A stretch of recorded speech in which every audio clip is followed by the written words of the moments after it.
তারে বুঝে লাভ নাই, যে বুঝাও না বোঝার বান ধরে।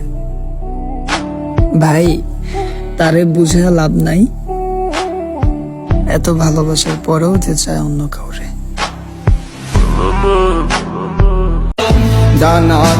এই ছেড়ে যাওয়ার যুগেও আমি তোমার হয়ে থাকার জন্য কতই না ছটফট করি, কতই না চেষ্টা করি তোমার মনে সেই 90 দশকের ভালোবাসা জন্ম দেয়ার।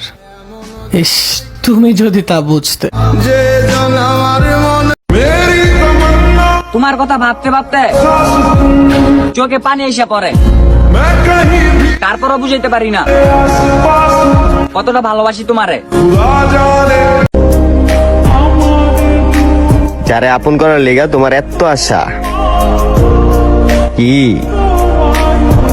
সে বুঝছে তোমার ভালোবাসা? তো হ্যালো গাইস, আপনারা সবাই কেমন আছেন? আশা করি সবাই ভালো আছেন। তো গাইস, আমরা আজকে দেখবো রাতারাতি ভাইরাল হওয়া কিছু স্যাড টিকটক ভিডিও। তো গাইস, আমরা এখন দেখবো 3 নং মোট 27টা টিকটক ভিডিও। তো গাইস, ভিডিওটা না টেনে সম্পূর্ণ ভিডিওটা উপভোগ করুন। তো গাইস, ভিডিওগুলো খুব কষ্ট হইতে আছে। তো গাইস, চলুন ভিডিওটা স্টার্ট করা যাক। তো আমরা এখন দেখবো 1 থেকে 9 নাম্বার ভিডিও। এসেছিল কেউ, তবে ভালোবাসেনি, অসম্ভব মায়ায় বেঁধে গেছে। যেখানে পুরুষ এতটাই শক্ত হয় যে আপন মানুষের মৃত্যু হলেও কান্না করে না, সেইখানে নারী সেই পুরুষটারেও কান্না করিয়ে ছাড়ে।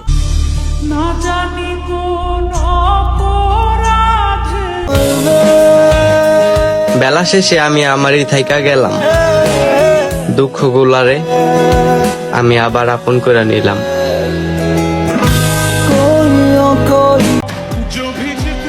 এখন মনকে একটা কথা বলেই সান্ত্বনা দেই, অস্থির হইও না, টান থাকলে সে নিজেই তোমার কাছে ফিরে আসবে। মায়ায় তুমি পড়ো নাই, মায়ায় পড়ছে আমি, তাই আজ তুমি সত্যি আসো আর আমি মিথ্যা আসি। তুমি চলে যাওয়ার পর অনেকেই আমাকে বলেছিল তোর ভেবেচিন্তে প্রেম করার দরকার ছিল। তারা হয়তো বা জানে না ভেবেচিন্তে ষড়যন্ত্র করা যায়, কিন্তু ভালোবাসা যায় না। যেখানে পরিবারের ভালো একজন সন্তান হতে পারি নাই, সেখানে তোমার পছন্দের হব কিভাবে? তোমাকে ভালোবাসলে যদি অপরাধ হয়, তাহলে আমি অপরাধী। এই অপরাধে যদি ফাঁসির মঞ্চে দাঁড় করায়, তারপরেও আমি রাজি। আজ বহুদিন পর তোমার একটা ছবি বের করে দেখছিলাম, আর ভাবছিলাম তুমি কি সে যাকে আমি অনেক বেশি ভালোবাসতাম। জানো জান, আমার অনেক কষ্ট হয় তোমাকে নিয়ে। আমার মতন কইরা কি এত ভালোবাসবো তোমারে? তো আপনাদের কাছে 1 থেকে 9 নাম্বার ভিডিওর মধ্যে কোন ভিডিও সব থেকে ভালো লাগছে একটু কমেন্ট করে বলে যাবেন। তো আমরা এখন দেখবো 9 থেকে 18 নাম্বার ভিডিও। যেজন মন বোঝে না তারে মন দিও না, মন ভাঙার যন্ত্রণা এত কঠিন তুমি সহ্য করতে পারবে না। তার সাথে আমি 3 বছর ছিলাম, তার শূন্য পকেট আমি ছিলাম, কিন্তু যখন সে মানে একটু উপরে উঠে গেছে, তখনই সে আমার হাত ছেড়ে চলে গেছে আর কি। যদি একটা মানুষ বুঝে যে তাকে আমি ভালোবাসি, সে তখনই ছেড়ে চলে যায় না। অভিশাপ দিব না, সে হয়তো বা আমার থেকে ভালো মানুষ পাইছে, তাই আর কি চলে গেছে। রোজা রেখে নামাজে বসেও তার জন্য কান্না করেছি, কিন্তু সে জানে না আমি কতটা কষ্ট পাচ্ছি। আমি কাউকে অভিশাপ করছি না, কিন্তু আমি খুব করে চাই আমার সাথে যে যে মানুষগুলো অন্যায় করেছে তাদের যেন উপরআল্লাহ বিচার করে, হয়তো বা আজ, নয়তো বা 10 বছর পরে। জোর করে কাউকে রাখা যায় না ভাই, তাই আমিও রাখি নাই, সেও থাকে নাই। আমার চেহারা খারাপ তো, তাই সে আমাকে ভালোবাসে নাই। তুমি আমার ভালোবাসা কখনোই বুঝবা না, কারণ তুমি আমার মুখের হাসিটাই দেখছো, মনের ভিতরে থাকা কষ্টটা না। আমি জানি আমার কারণে আপনার অনেক কষ্ট পেতে হয়, অনেকের অনেক কথাই শুনতে হয়, কিন্তু আমি আপনাকে এতটুকুই বলতে চাই, আপনি ভুল মানুষকে ভালোবাসেন নাই।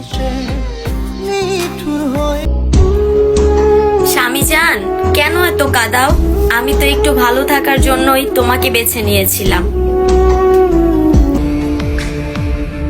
আপনার ব্যবহার আমি বুঝতেই পারি না। কখনো মনে হয় আমি আপনার সবকিছু, আবার কখনো মনে হয় আমি আপনার কেউই না। এত অবহেলা কইরেন না জান, মানুষ তো আর চিরজীবন বাঁচে না। তো আপনাদের কাছে 9 থেকে 18 নম্বর ভিডিওর মধ্যে কোন ভিডিওটা সব থেকে ভালো লাগছে একটু কমেন্ট করে বলে যাবেন।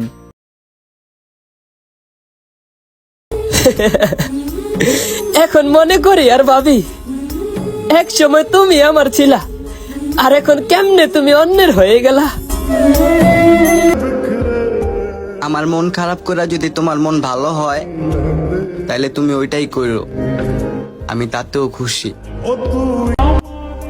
কিরে চাস্তু ভাই, তোর শখের নারী তার ফ্যামিলির কথাও ভাবলো, তার ভবিষ্যতের কথাও ভাবলো, ভাবলো না শুধু তোর মতো বোকা ছেলের কথা। আগেই কইছিলাম ভাই, ছলনাময়ীর প্রেমে পড়িস না। নারী তুমি কালো হও বা সুন্দরী, যে পুরুষই তোমার মায়ায় পড়বে তার কাছেই তুমি মায়াবতী। আচ্ছা, কার কাছে দুঃখ বলবো আমি? আমার জীবনের সব থেকে আপন যে স্বামী, সেই তো প্রতিনিয়ত ঝরায় আমার চোখের পানি। যেখানে তোমার অস্তিত্ব থাকবে সেইখানে আমার ছায়াটাও রাখবো না। বন্ধু, তোর আর আমার মাঝে ঝগড়াঝাটি অনেক হইব, কিন্তু আমি তোর আছি, তোরই রইব। জীবনটা আজ রঙিন ঘুরি, সে এখন অন্যের আকাশের চাঁদ, আর আমি আমার আকাশে একা একাই ঘুরি। ও কাকু, কাকু তুমি ভালো আছো? কাকু কাকু ভালো আছি, তুমি ভালো আছো? না কাকু, আমি ভালো নাই কাকু, ওই মায়াই আমার জীবন নষ্ট করে দিয়ে গেছে কাকু।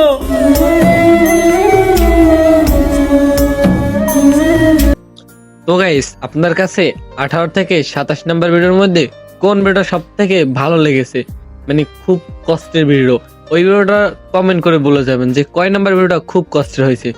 তো গাইস, আমরা এখন ভিডিওটা শেষ করব। তো গাইস, সবাই ভালো থাকেন, আল্লাহ হাফেজ। আপনাদের সাথে দেখা হবে আবার কিছু স্যাড টিকটক ভিডিও নিয়ে।